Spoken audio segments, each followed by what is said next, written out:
guys, so I know it's been a minute since I actually posted a video, and I don't even know why. There has been so many different things that's been going on, but I did want to go ahead and try to get this video. I've actually been trying to get this video out for at least a week now. So the first video that I recorded for you guys, it was about wax melts, and it was because I got a couple of questions about wax melts and just like measurements and just different things when it came to wax melts. So I had this whole video planned out, and I went through all of the recording and doing all this stuff, and lo and behold, it didn't turn out right. So when I say it didn't turn out right, the recording itself didn't turn out right. The information, I think, was like spot on. You probably would have enjoyed it a lot better because it wasn't one of those videos that you see and it's like everything goes perfectly. The video was a hot mess. Calculations were a little bit off. Actually, I do still have some of my wax melts laid out. I was experimenting with both mica and color. Didn't turn out right either, which also brings me to a very good point when it comes to just any of your products. It's always really, really good to do experiments, which in my video that you guys didn't see, that was basically what I was telling you, is that I was experimenting with both color and mica. That was actually my very first time, and I learned some very important things. Number one, and I still have some of this stuff out, or I pulled it out just so that you can see. I bought this mica powder, which is a beautiful color, which is basically what my eye went to when I was looking at the mica. I bought this from, it was either Hobby Lobby or one of the crafting stores, Michael's, I cannot remember. I want to say it was Hobby Lobby, but it came in this box,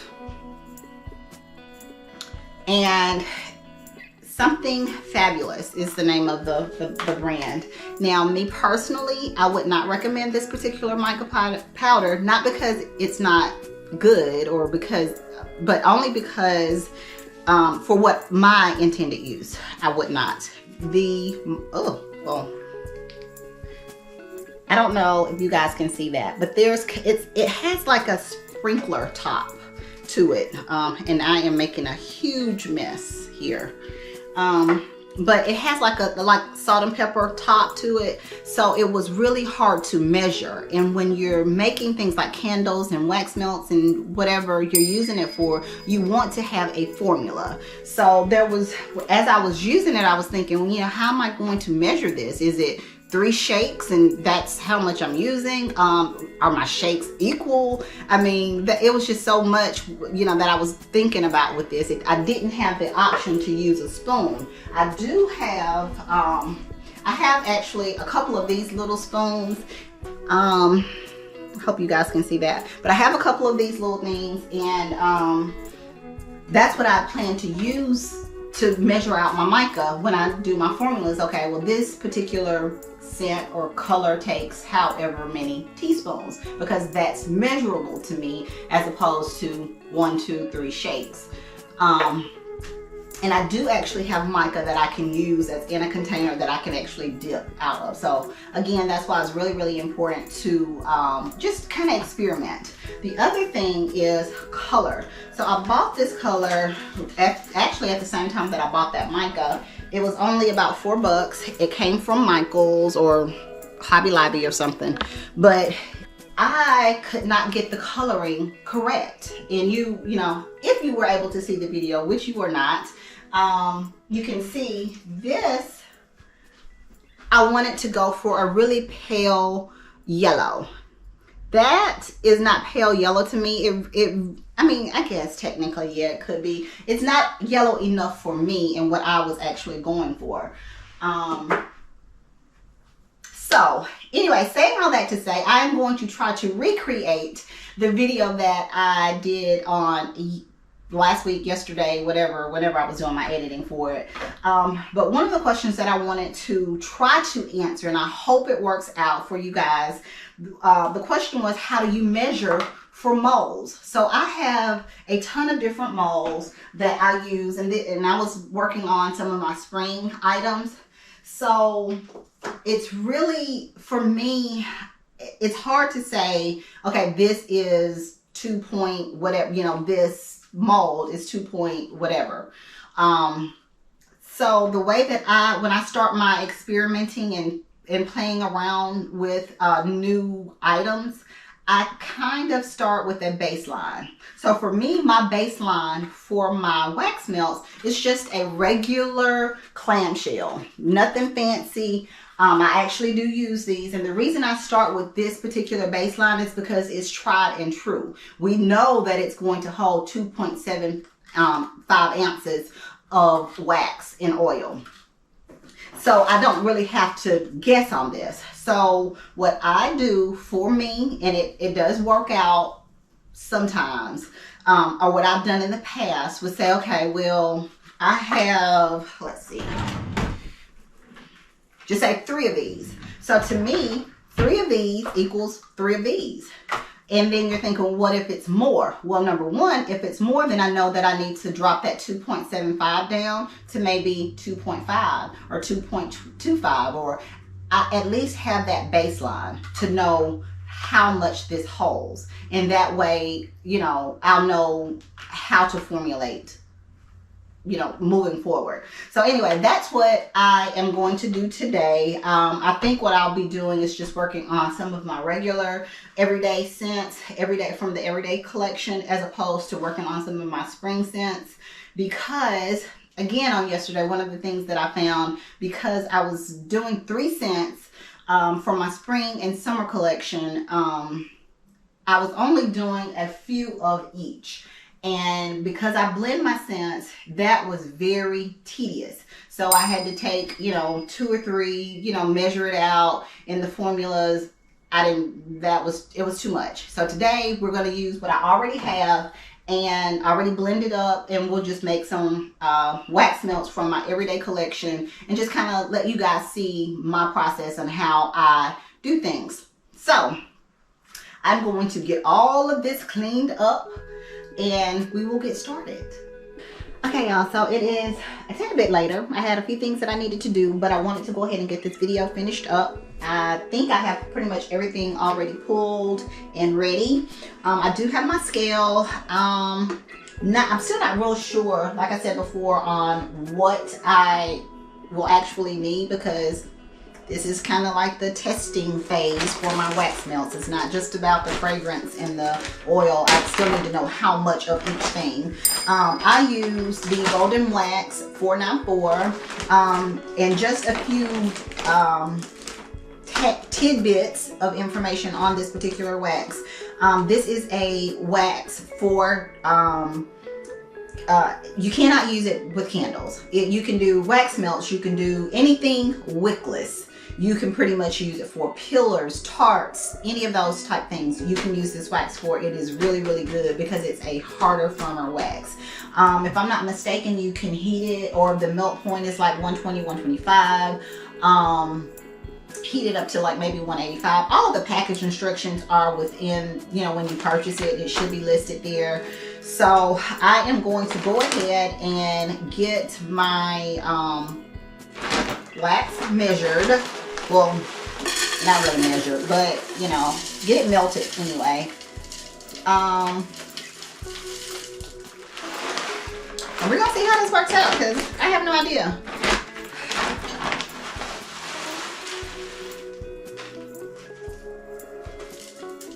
I'm just trying to do an even number. I don't know, no rhyme or reason. And one thing that I did learn from yesterday, I tried to do the double boiler method on my stove top here, cooktop, and it just would not get my wax to the temperature that I needed it to be. So I'm just doing, oops, let me turn it down a little bit. I'm not gonna do the double boiler, but I have to be extremely careful as to not burn my wax. So anyway, I do have all of my molds just laid out here. The one thing that I am going to do, I am going to experiment with different colors and different mica powders. So this I ordered, I think I got this from Amazon. I think Don't quote me on it. If I can find it, if I did get it from Amazon, I'll link it below. Hope you guys can see that. But that's what the package looks like, but it specifically states that it's made for candle making. So I'm excited about this. And then I also have these colorants, which are my mica powders, and I think I got this from Amazon as well. If I did, I'll try to remember to link it below as well. Now, one thing that I did want to say, and I guess I probably need to, I gotta try to keep my eye on my wax, but go ahead and get these cut because they're not cut.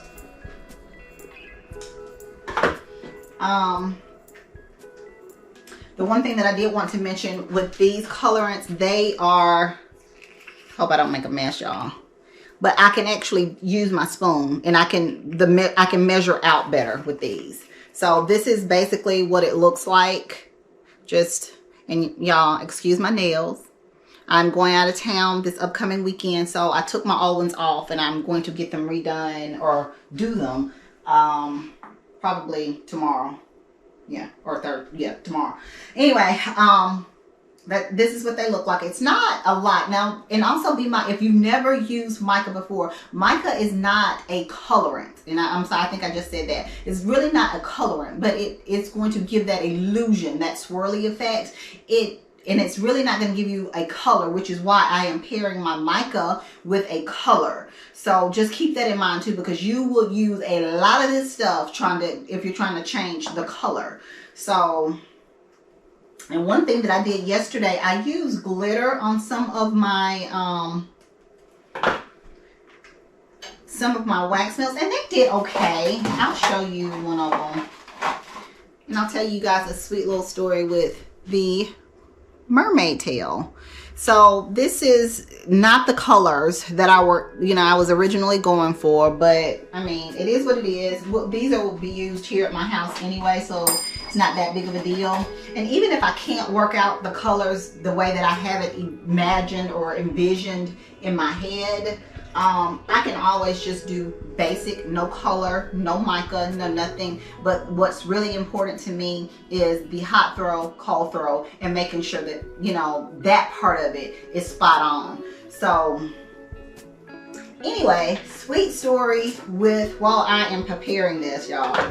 My girls, I have a total of 3 daughters and then my son, but my younger girls, at the time they were, I think, 7 and I don't know, 4.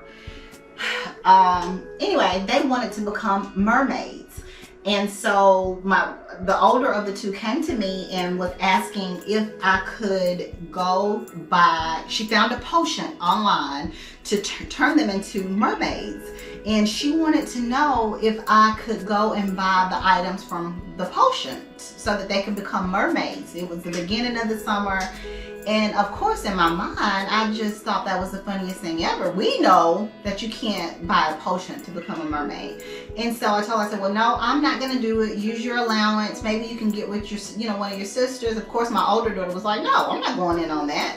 And then my younger daughter, because she was about 4 at the time, she was like, yes, I want to become a mermaid. And so I took them to the dollar store, and at that time it was truly $1.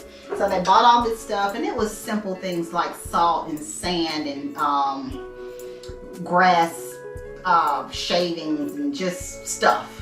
So anyway, they go, they mix all this stuff up, and they get home. They are so super excited. So they run outside and they're in the backyard, and I'm watching them through the back window while I'm preparing dinner. And so you mix it with water, because that's important. And it has to be rainwater. So I'm into plants as well, so they got some of my rainwater, and it was just everywhere on them, and they're laid out. And so after I picked myself up off the floor, because it was so funny to me just seeing them out there, and they're just like waiting for it to happen. So me being the mom that I am, I stuck my head out the door and I said, hey, is everything going okay? And they said, no, we're not changing, maybe we didn't make it strong enough.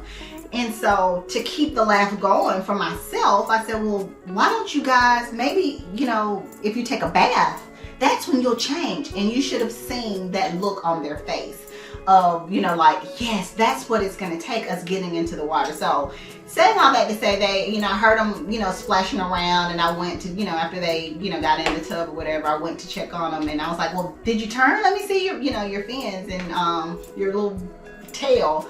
And of course they didn't have a tail, but that was like the funniest thing ever. So to this day, my middle daughter, she is about to turn, well, 18, and then my youngest daughter, she is 15, and we still talk about that. So that's what this scent is really based on, them. And it just, every time I smell it, I think about that day and that story. So we always, you know, I always bring that up to them. So I thought that was a really sweet story, and as to why, you know, I am doing what I am doing with the mermaid tails. So I think we are good there. I'm gonna let that cool just a tad bit, and then I will start to mix my oils, which I should have been doing while I was running my mouth. I don't know, y'all. You want to do unique? Because that was a unique story, right? So we'll do unique. So I try to keep at least one picture that I am not mixing scents in, and this happens to be that picture. So what I'll do is use this picture, and then, and I guess technically I could go ahead and use my, yeah, I was going to use that. That's what I used yesterday, because I was doing smaller batches, which when you're blending, and I was having to blend my scents, and that just got to be a lot. Alright,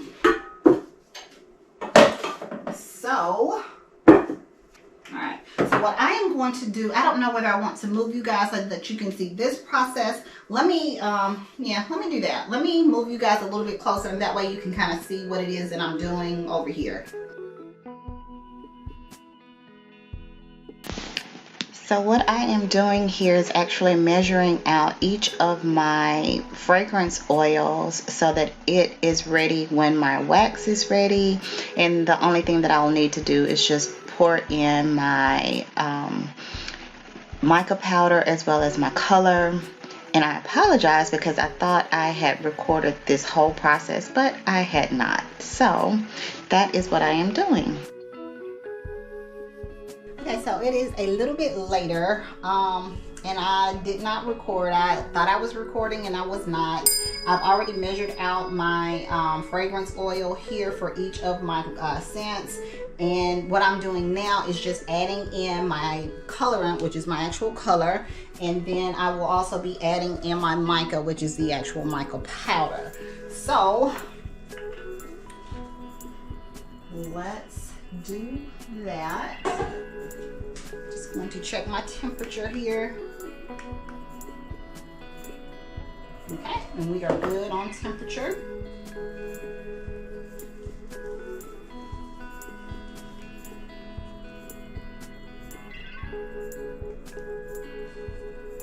Uh-oh. I thought I cut these, but apparently I did not cut them enough. Or maybe I just didn't cut this one. I don't know.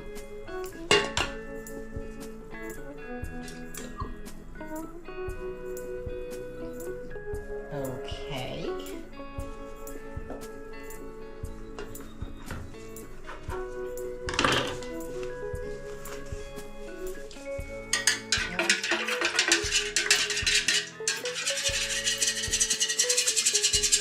I was going for a pale yellow.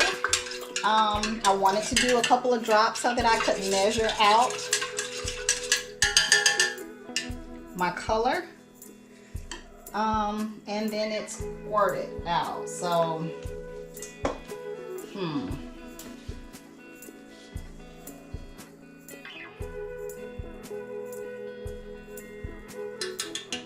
And I just added one heaping spoonful.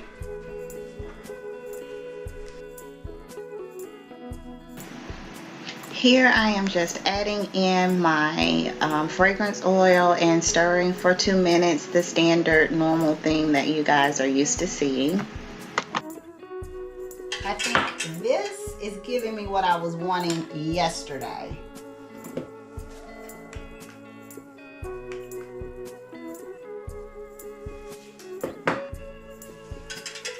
And it's time to pour. So here I am filling my molds. Again, as I stated, I just use my normal clamshell as a guide. And in my mind, one clamshell equals one mold. After I get to about my third mold here, I think that maybe I have a little bit too much fragrance oil and wax mixed. So I just go ahead and use my clamshells for the remainder. Okay, here I am measuring my second fragrance with the mica powder and colorant. I am going to mix my fragrance oil and we will start filling our second set of molds.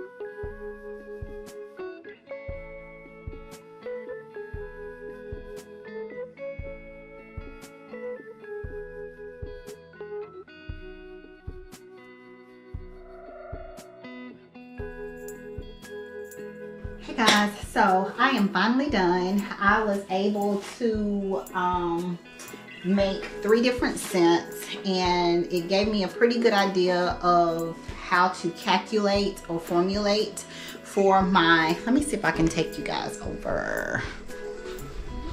Never mind the mess. This is just kind of what happens.